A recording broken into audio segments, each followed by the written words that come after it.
Hello friends, জয় হিন্দ। আজকে আমাদের মাঠে লাস্ট দৌড় দৌড়ে নিলাম আমি। এরপরে একেবারে দৌড়ানো হবে কলকাতা গিয়ে বিএসএফ ক্যাম্পের মাঠে।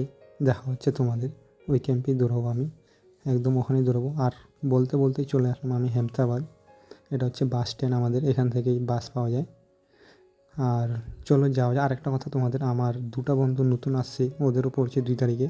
দেখতে পাচ্ছ তারা এই যে বসে আছে এখানে, আমার জন্য ওয়েট করেছিল।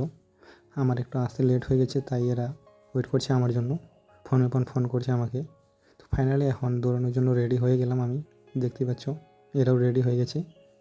এখন যাচ্ছি রান শুরু করার জন্য। চলো যাওয়া যাক তাহলে রান শুরু করার জন্য। হ্যাঁ, একটা কথা বলতে ভুলে গেলাম, এদের বাড়ি হচ্ছে নওদা পিড়েহাট থেকে এসেছে আমাদের হেমতাবাদ থানার মাঠে আমার সাথে দৌড়াবে বলে। আর আমাদের এখানে 1600 মিটার দিবে এরা, তার জন্য এসেছে। আর 1600 মিটার আমাদের এখানে 5 রাউন্ড দিতে হয়। তো এখন টাইম কীরকম লাগে দেখা যাক, চলো দৌড়ানোর পরই বলতে পারবো টাইম কীরকম লাগবে।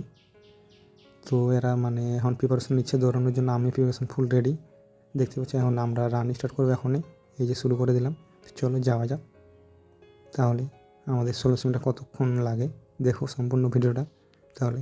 দেখতেই পারা রান কমপ্লিট করেই ফেললাম 3 পাক, আর 2 পাক আছে দেখতে পাচ্ছ তোমরা। আর আজকে আমার টাইমিং লেগেছে 5 মিনিট 38 সেকেন্ড। দেখতেই পাচ্ছ 5 মিনিট 38 সেকেন্ড। আর যেহেতু সন্ধ্যাবেলা রানিং করছি, আর ওদেরও বাড়ি নওদা পিড়েহাট, সেই জন্য ওরা রান করার পর সাথে সাথে বাড়ি চলে গেছে। আর আমি কোনো ভিডিও করতে পারিনি, সেই জন্য আমি চলে